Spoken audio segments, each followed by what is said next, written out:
is the 97th episode of CloudFocus Weekly for the last week of June 2012. This episode is titled I.O. Yeah.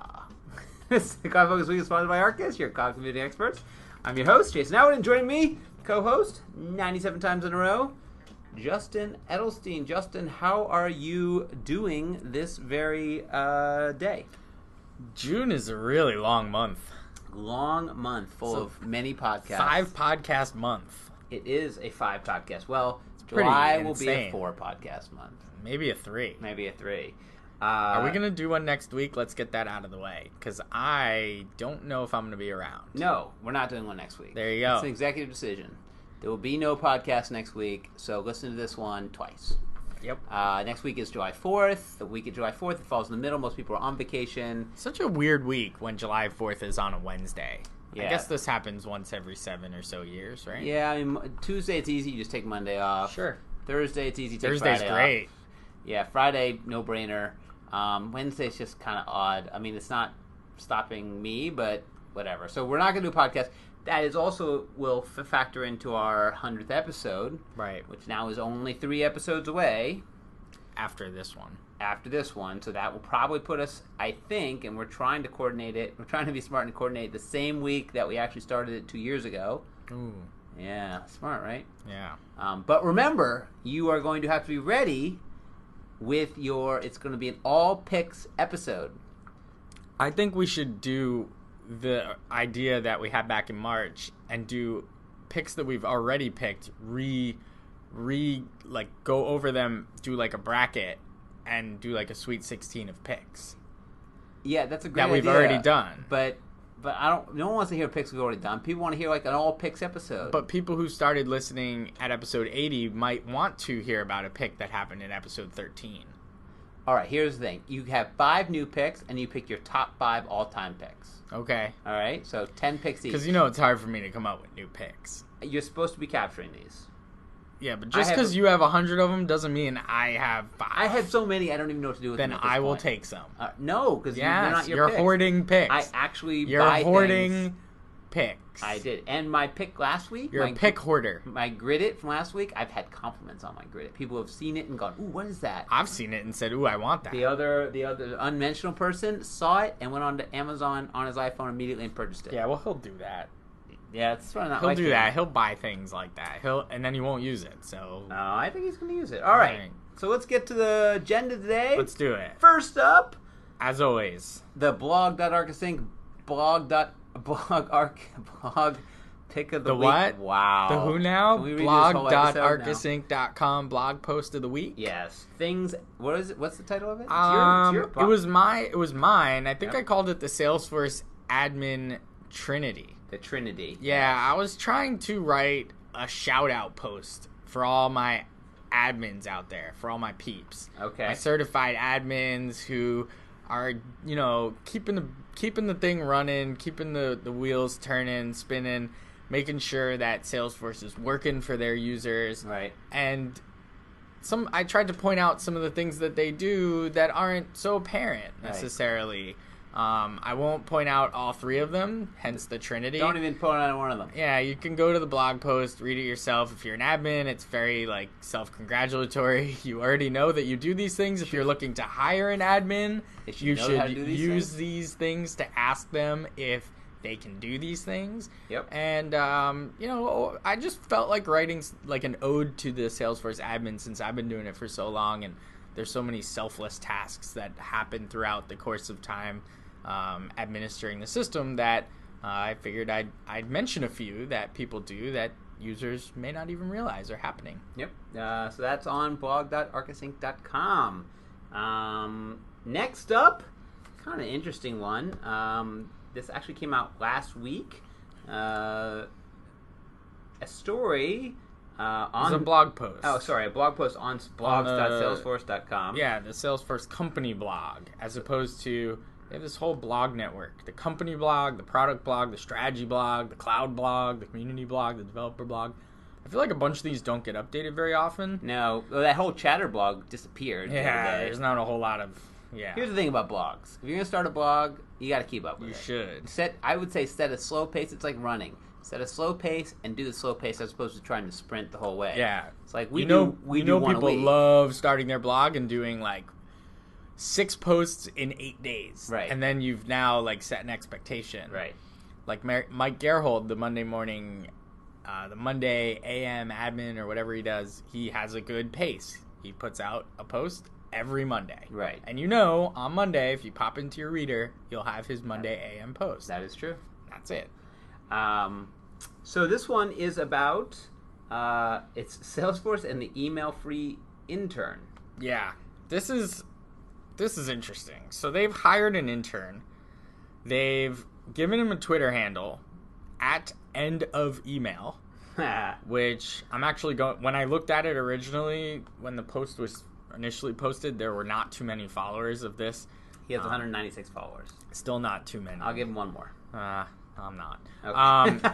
So I don't think this is like, all kidding aside, I don't think this is productive. Wait, no, but let's explain it before you. I think I did. The email-free intern. No, you said you gave him a Twitter handle, and then you didn't follow him. The email-free intern. They've hired an intern to work on the Chatter product team, and he's only going to communicate via Chatter. Okay, so first questions.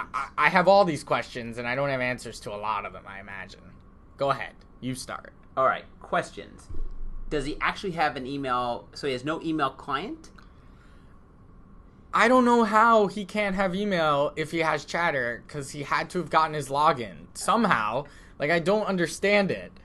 Maybe they gave him email for like a day and said, here's your go log into your email to get your Chatter, so that you can get your Chatter login, right, and then we'll take your email away. But if you forget your Chatter password, you're done. You're done. Because you can't have email to go reset it or anything like that because you don't have email. I mean, funny idea. Yeah, good marketing play, but there's a few things. One, that's like being like... So he can't really write anything that's longer than 1,000 characters, right, ever. That's fine. I don't really want people to write me emails that are longer than 1,000 characters. He can't communicate with anybody outside of Salesforce.com. Correct.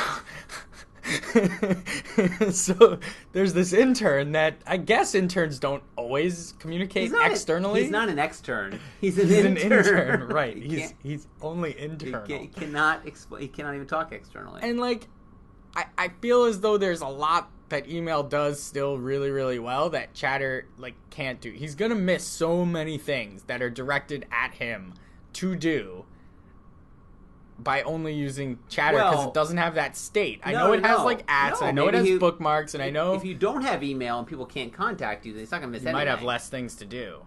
This is the best job ever. No one knows how to actually talk to him. His job is to ignore email, essentially. So he's quitting email cold turkey and using Chatter for electronic communications exclusively. I really don't understand how he's going to do this. Well, so he could use private messages if he wants to say something that's not out in the open. Sure. To all internal people. Right. He can then communicate about anything that's going on in the org. Right. But he can't communicate about anything that's sort of... I mean, he could talk to people, I guess. The private messages thing would have to be, like, for... He'd definitely be using that. The IM, okay. You got the little Chatter messenger, fine. But I just don't... I can't, like... I can't imagine, and I'm not trying to be, like, a Luddite here. I think Chatter has its place. I don't think it replaces email, though. And this is more of a marketing stunt than it is a true test of productivity. Because if it's a true test, it's going to be a fail. Today. Yeah. Again, if your job... I mean, I could see certain types of jobs. Like a service job, I could almost see how you could give someone no email. Your job is to open and close tickets that come to you through the console. You use Chatter to communicate with people inside the company. You can IM through people inside the company. Other than that, we don't want you talking to anybody else. We want you answering tickets. You can answer tickets inside. So I could see like a service agent. Yeah, but like now now you've just taken email and said you're just going to use this thing as the email client because they're still communicating with someone externally through email. Sort of, yeah. Yeah, they are. They're just using a console instead of Outlook. But when you mention me and Chatter... And you get an email, then you're really communicating with me email anyway. I know I am. So then he's not... I'm putting a little context around it. He's just using Chatter as his is his starting point? I'd love to see the results of this in a independent study kind of way, but I know I'm never going to get that. We got somebody, one of our listeners, got to mention him when we post the podcast. Yeah. Someone's got to mention him and be like, hey, on Twitter, these guys, mention at end of email. Yeah, these and guys see are if talking he's about really you. listening. Right. Because that's his only way to communicate with people outside through that Twitter. Through Twitter. 140 characters at a time in a public forum. That's awesome. All right, done. Moving on. Moving right along. This is sort of I don't know how much cloud news this is, but it's an interesting take, and I think this is probably more prevalent than we know. But the story hit this week that the travel reservation booking software website Orbitz, which does it's a big one. Which is a big one. They all do a lot of ads. I don't know really how they make money, referrals or something, but has been basically reading browsers and the OS behind the browser and showing different prices to PC versus Mac users, showing higher prices to Mac users, I guess under the very simple assumption that if you're willing to pay the most amount of money for a computer, you're not looking at value, you'll pay more for the same hotel, which is probably pretty smart. Like it's a smart thing to think. It's crappy business model. Yeah, but as a Mac user, I hate this. Oh, I don't hate it. I think it's funny. As somebody who I hate to feel like I'm the consumer who's being taken advantage of. Right. At the same time, from an Orbitz perspective, I find this rather clever and smart. The fact that it got out there in this way, they probably didn't want that to happen, but nobody would have known at all, and I'm sure that they've. Again, I don't know how they, like you said, I don't know how they make money, like if they sell things for more or less or whatever, but essentially they were serving up different search results for the same exact search terms, right, to Mac users versus PC users, under the assumption that Mac users would pay more. I don't know. I'm not going to use Orbitz anymore. I've already decided no more Orbitz for me. Oh, really? I never used it. Yeah, I have, and I'm not going to anymore. I'm just going to ditch it.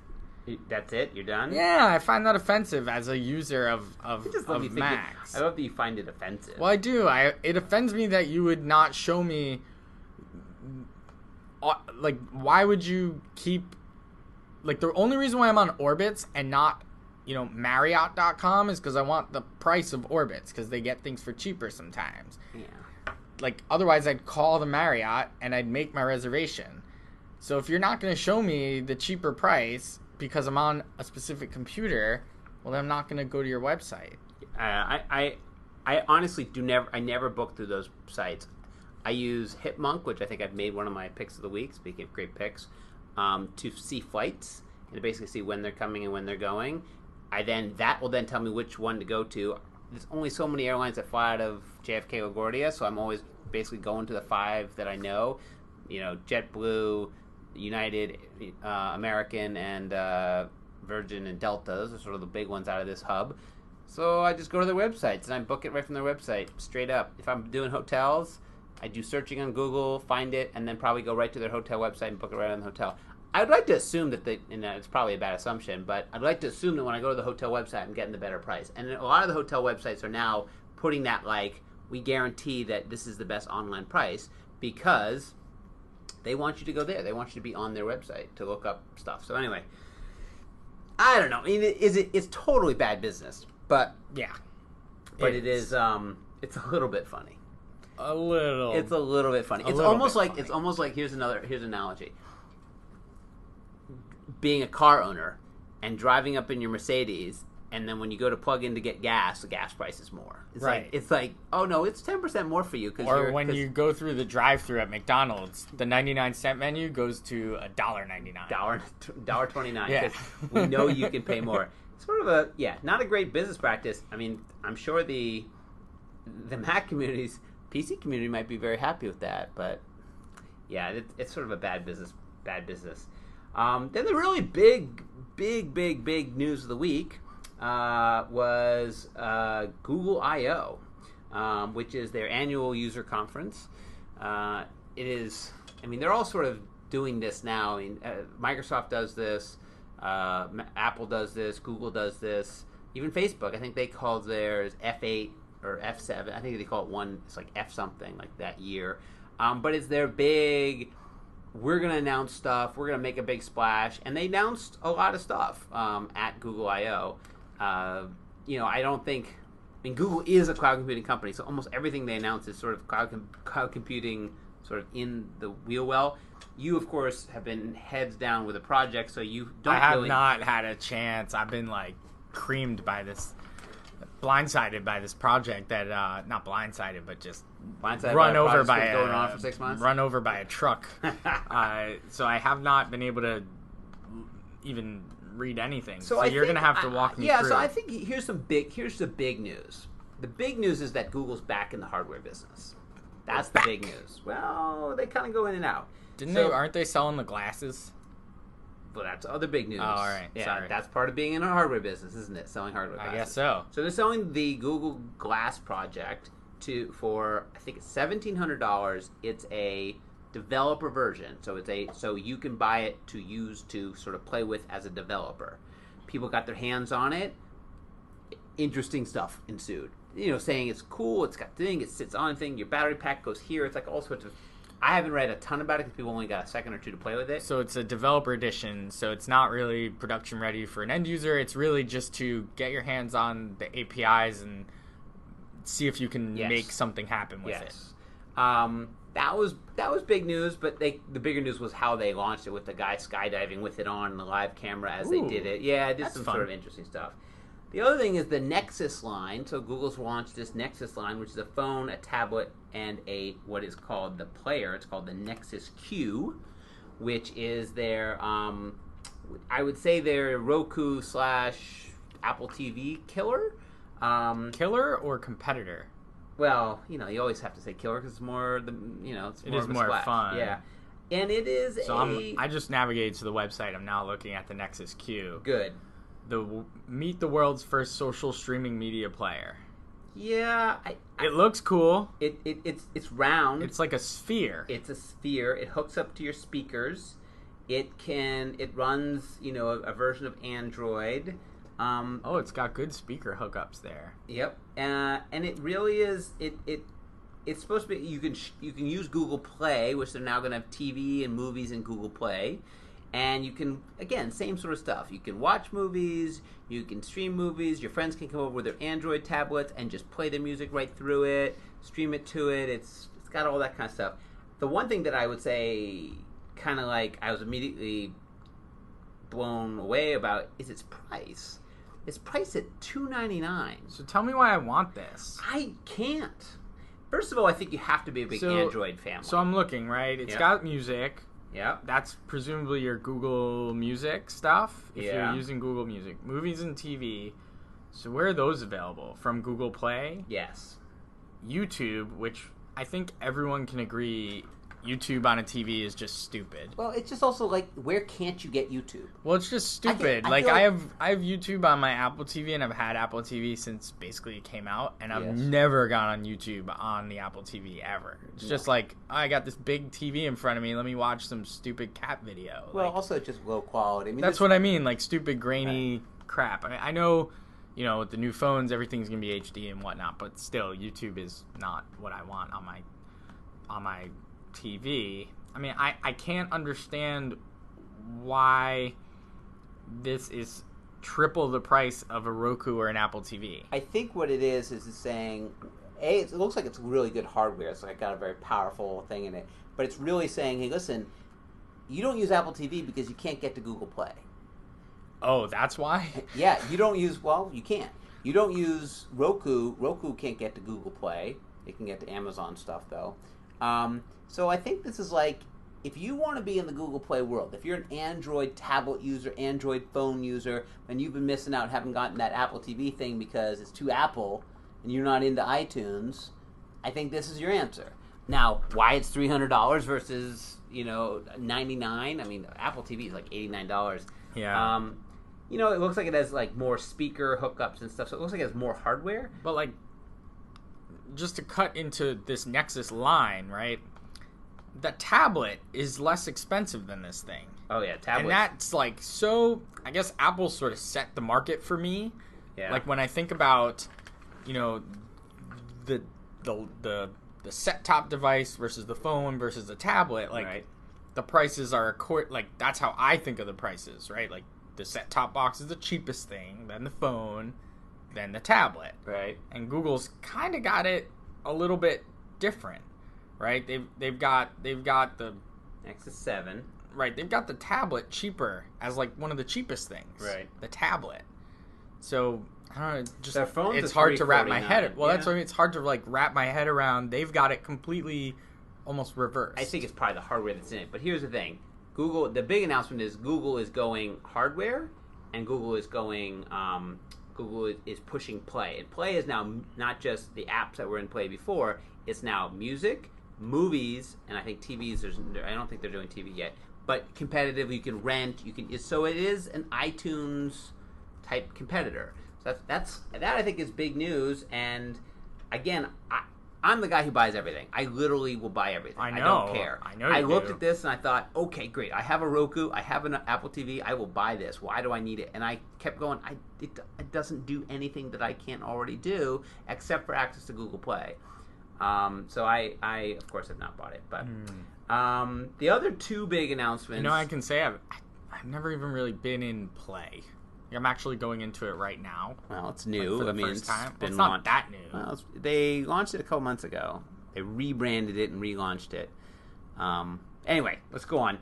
So Jelly Bean, Google's new Android 4.1 is coming out. They showed a lot of features. It looks like it's some nice stuff, new mapping stuff, good stuff. It does always feel like they're sort of playing, especially after coming after WWDC, it's like you're always playing catch up. But the two big ones for us users, is Google Chrome and Google Drive for iOS. Oh.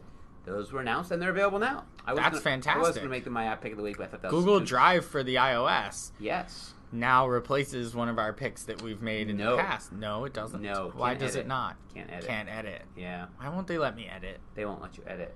I want to edit. So Google Drive, for all of you who know, is the old Google Docs. It's now Google Drive. We've actually migrated from, just finished I think today as I watch files go up. Yeah, mine are syncing right now. We've migrated from Jungle Disk to using Google Drive now, partly because it does, it's sort of built in and you sort of get it. We do a lot of our stuff with Google Docs, and it's a very nice combination of like online editing and offline keeping. And then, so the Drive app allows you to take things and keep them offline. So if you want to take a couple, say, offline, then you can go on an airplane and read them and do whatever. So it also has more granular permissions than our Jungle Disk, which was the prior and allows you to software share that we were using. Right, you can share you can take a document and share that document with other people who can collaborate with you. Whereas you could do that with Jungle Disk, but it was more like you'd give them an access to it, not like I'm sort of giving you the example of like even within Arkus we couldn't folder by folder. We couldn't create like an executive folder. Right. We had to create an executive drive. Right. So it was like a second drive mounted. Right. As opposed to Google Drive, which just inherits like Google Docs layering of permissions. Which in some ways is a little too complicated. I mean, not too complicated, but it's very granular, and it's a little bit like. What was nice about Jungle Disk was you knew that this folder, this whole drive, whatever you throw in there, everybody can see. Right. In Google Drive, it's now weird. Like it's now like this folder is accessed by these two people. This folder, if I threw this, employee salary, and I messed up and threw it in this folder, everybody had that. It's a little bit more on that. Right. Anyway, but so now Drive and Chrome. So Chrome is on my iPhone, iPad. Yep, and it's got some features. Is it fast? It's very fast. It syncs with your Chrome account, so you can do what Safari's coming out, which is you can see if you have your device open here, tabs. You can see the tabs that are open on another device. How does like Google Docs work inside of Chrome? No better. Really? Yeah, no better at all. You can't edit a Google Doc. It's still the mobile version. The desktop version doesn't work.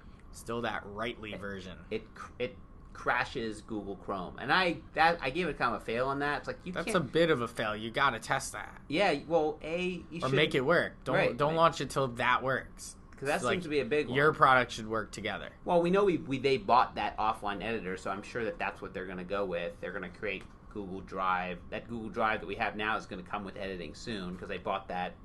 Didn't they buy Office Max Pro or Office Pro something like that? It's like it's a $20 app. So anyway, so huge stuff. I mean, like, you know, there was a bunch of other things. I think interesting article on Gizmodo today talking about, does Google like have a personality? Do they understand people, or are they just building stuff to build it? And it sort of struck me as like, that's an interesting thought. It does feel like sometimes Google just announces stuff because they want to. Yeah, it's like, here's some stuff. I don't know if you're going to use it, but stuff. Here's stuff. They've kind of always done that. And what we don't like, that's part of what we like about them, and what we don't like about them is that 2 years later, they'll realize that they just built it because they could just build it and nobody was using it. Yep. And then it disappears when like a small little chunk of people are using it and really like it. Because, I mean, most everything they build is pretty cool. I mean, there's some stuff that's been complete and utter fails, but they always learn from them. But when they just disappear things or just nix it as if it never existed, that's a little annoying. Yes. It's like, think about it for a second. I mean, but everyone does it. Like, Apple's done it, right? I got a little notification. Get your stuff off MobileMe. Yeah, get but they your replaced photos. it. Get your photos. Yeah, but you got to you have to proactively go do something. Yeah. Like, this is going away. You got to go grab your photos. That's true. Get them off. Move your websites. Like, if you built a website and we're actually, I don't know how many people actually are doing this, but if you built a website and had it hosted there, you got to move your website. I mean, that's not an easy thing. The people who are building websites on MobileMe are not, like, web developers. Oh, one other thing they announced, which I thought was interesting, I forgot to talk about. They announced a competitor to Amazon Web Services. Ooh. So a virtualized servers that you can run, Google servers that you can run stuff on. Oh. So basically a full-on competitor. They're going to hit them with the price. It's kind of like, well, that's interesting because Amazon Web Services is kind of like the big, other than Rackspace, they're kind of like the big dog and Google coming in and saying, "Oh, we'll get into the cloud with our services, and we're going to undercut you, and we can handle it." Yeah, they can handle the I mean, load. we have seen more and more. I mean, AWS went down again today. I mean, like, we've seen it's starting to get not bad, but not great. They also did some stuff with Google Plus. They did events in Google Plus where you can sort of do full events and do sort of stuff in there. Yes, I actually noticed that today. I went to send out a meeting invite, my Google Cal, and there was like, "Would you like to turn this into an event?" I was like, I thought that's what I was doing, creating an event. No, it's not. That's not an event at all. All right, so that's it for today. Let's get to our CloudFocus app pick of the week. Let's do it. What do you got for me? I got something I've never used. Oh, jeez. But I heard someone talking about it, or read someone talking about it, and I went and, like, checked it out on the App Exchange. I've gotten away from picking, like, App Exchange products, and I sort of want to get back to picking I picked a lot of iOS products. Yes. I want to get back to, like, the core, picking some third-party App Exchange products. Yep. So this is called Apsona. Apsona with one P, so Apsona for Salesforce by Apsona. Okay.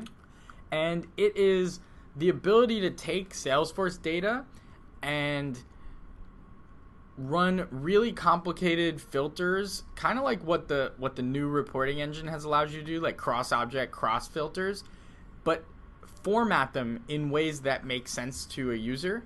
So you can drop things into a calendar view, drop things into a tabular view or a grid view, and then edit them in line.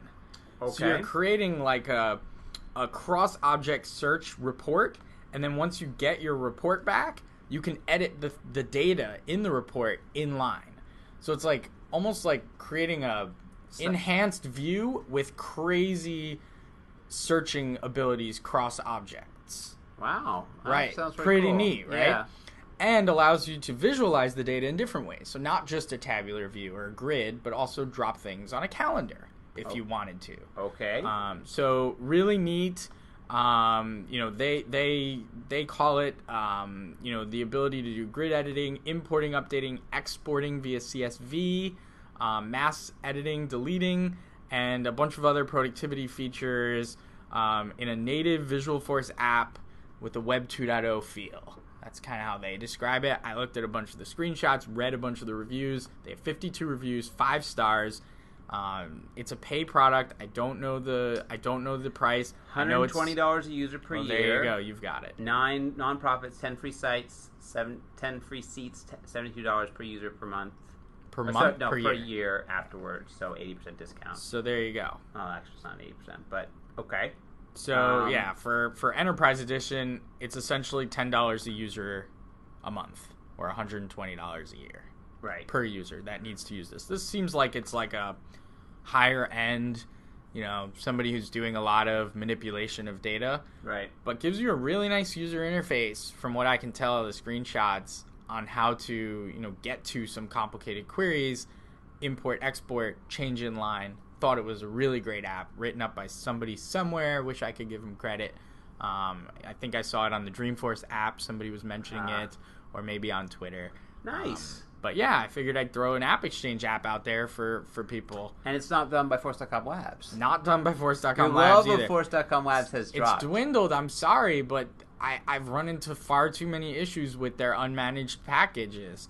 Like, I get that they're unmanaged and they're meant to be templates, but when you're installing them in production as is, I mean, there should be like huge disclaimers on those things. Like, in 3 releases, you may not ever be able to push code into your org until you fix our code. Like, they should have that in like big bold letters.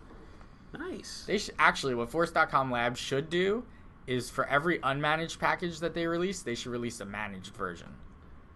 Yeah, that'd be interesting. And you just, hey, if you want to install the managed one, you sort of understand that, okay, I don't want the template. I don't want to change it. I just want it as it is.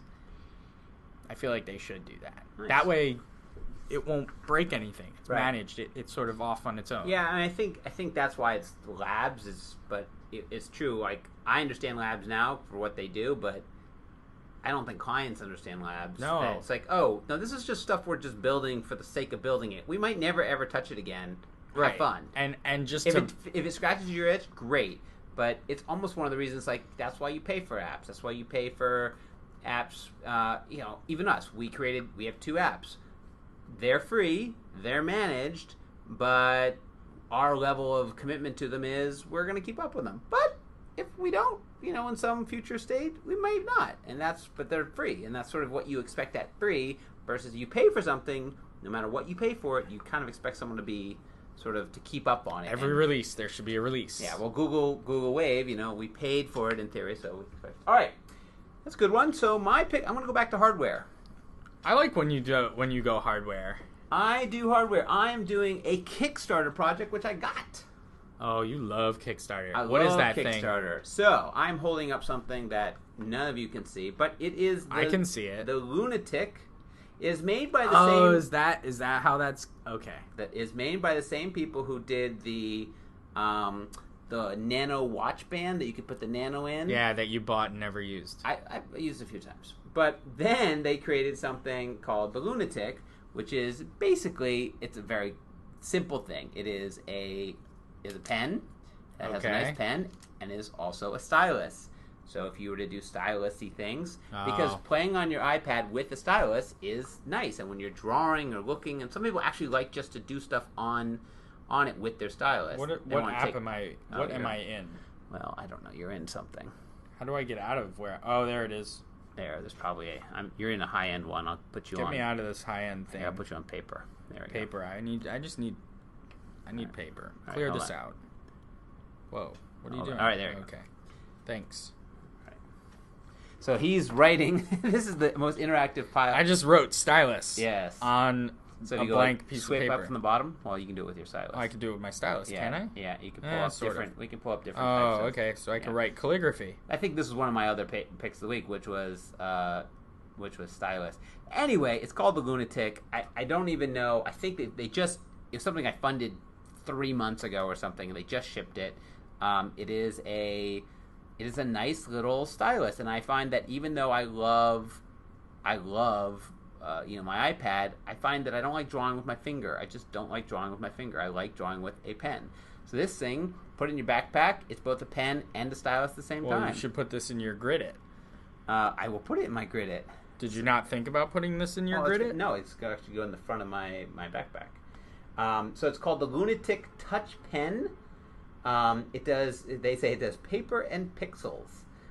It is a very, very cool pen made by the same guys who did... That's me clicking the pen. Yeah, and actually the pen is actually nice. You could try out. The pen actually is a nice pen as well. Oh, it is a nice pen. Yeah, it's just like a nice... It's actually the kind of pen I like. Yeah, so I figured whatever. So it's called the Lunatic. What's the price on this thing? I'm trying to figure out the price because it was a Kickstarter, so I don't know. What did you kick in? I kicked in. I selected $30 or more. I got two packs. So I have a white one and a black one.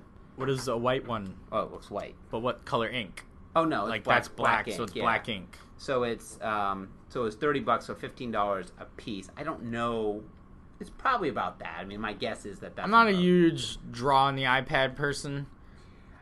I'm just not. It's not. Well, you're not a big iPad person. Well, I love whiteboards, but you know why I like whiteboards? Because they're huge.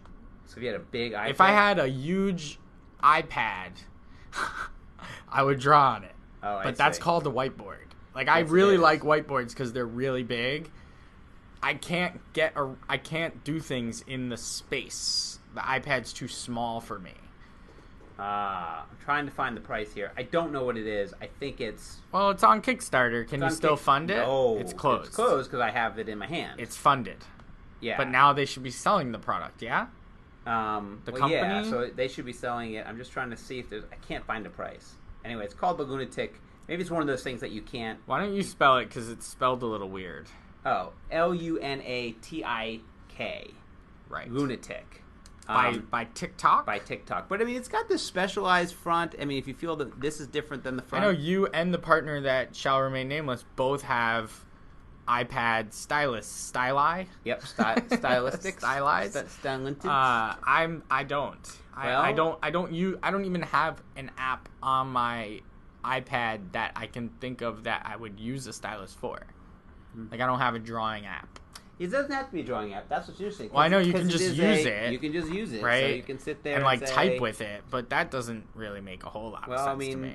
A lot of people, because they just like to do. They just like that. Yeah. And what he's doing is he's just swiping between his pages. He just opened up Chatter on the iPad. Right. So the new iPad, which actually, wow, it does open Chatter quite a bit faster than my iPad does. It's more of like, What was that? Go back to that at view. You haven't seen the new version of Chatter? I'm. What's with that map? Oh, it tells you where it's where I am, because I put my location in there. Oh. It's not anything fun. But anyway, the idea is that it is a, Yeah. Now Chatter's crashing. No good. But anyway, I wasn't a big thing. I saw this on Kickstarter. I'm a big Kickstarter guy. I love Kickstarter. But I mean, I think a lot of people like just using, because it's just easier to scroll. Look, I mean, even doing mail, it's just easier to do this than sometimes with your finger if you're sitting there with this. That's true. Plus, if your finger's a little sweaty or moist. Plus, you can kind of write do both. Yeah. Anyway, so by the way, they have TikTok has a new Kickstarter. I just they do have a new one. Called Tactic. It's like a bulletproof premium protection system for the iPhone. Yes. Whoa, this thing looks hardcore. Yes. It's got screws in it. Yeah. Wow. I would never use that. No, that would make my iPhone 100 pounds, it looks like. All right, so let's wrap it up this week. Wow. We have Sorry. Remember, we're on the 97. We're getting to the 100th episode. On the 100th episode, we've now decided Justin and I are going to pick 5 new picks. It's going to be an all-pick show. You're going to love it. We're going to pick our top 5 picks each, and then we're going to pick top 5 picks from the past 100 shows. Not that I've picked. I don't have to pick picks that I've picked. Yes. I have to pick any picks. No, you have to pick top 5 of your I can't picks. pick my Instacast. Picks? If it was my pick, no. Oh. How can you pick my pick? Well, why not? Well, you can tell me it's the greatest pick ever, but if it's my pick's the best pick, you can't pick my pick. I feel like you have better picks. Well, of course I do. Everybody on the podcast knows. You just care a little more about the picks. I am a attention to detail kind of guy, and I have better picks. So you're gonna pick 5 new ones, 5 new picks, and you're going to have 5 of your old picks that you're repicking. So these are your picks. These are the picks of the past. So 10 and 10. And then I'm going to have 10 and, I'm going to have, or 5 and 5, I'm going to have 5 and 5. Great. No podcast next week. We'll come back with the week after. Until then, you can go to blog.arkusinc.com, read all the blog posts. You can follow us on at Arkus Inc., at Jason and Mattwood, or at Just Ellison. You can go to Facebook, we're facebook.com/Arkus Inc., where all our fans are. Remember, we are going to be at DF12. We're going to be running a contest from the podcast, so get ready. As we always do. It's going to be a little bit different this year. Little different, little wrinkle. We haven't finally figured out exactly, but I think it's going to be There's going to be a really good contest this year. I think it's going to be a good contest this year. We're going to be at booth, what? 334. That's correct. We're on Google Plus, and subscribe to us on iTunes or anything. Just for you listeners, because we won't talk about it next week, but you should be checking the blog post. My blog post next week will be about the state of podcasting apps on the iOS. Because there's now a bunch of them, including a new one that just came out yesterday, which I'm not going to talk about because it'll be on the blog post. But for you podcasts, because this is like directly to you guys, I'm going to be reviewing the 4 or 5 podcasting apps in one big review. I can't wait for that because I still use Instacast. Yes. And there's nothing that anyone has told me or said to me that would draw me away from Instacast. So I can't wait to read this post to see if I did download the new one that you just alluded to, yes, and that doesn't even come anywhere close. They totally failed and whiffed on it. Yep. So I can't wait to see what the little differences are, and I think there's 3 or 4 other ones out there that I've seen. Yeah. Whenever I hit the Genius button in the App Store, it's like, you want this one? I'm like, no, Genius, I already have an app that does that, so why do I, So great things coming to those of you. We also have some other 100th episode announcements that we'll be making on the 100th episode, as well as maybe some new stuff to show and or do. So it's going to be a lot of stuff out there. Keep listening. We appreciate it. Again, leaving reviews on iTunes is really our favorite thing. But until then, and until not next week, but the week after, as we like to say here from the Times Square studio, sunny days, July 4th, sunny days. Yeah, no cloudy days. That's why it's cloudy days the week after. But enjoy those sunny or cloudy, wherever you are, days.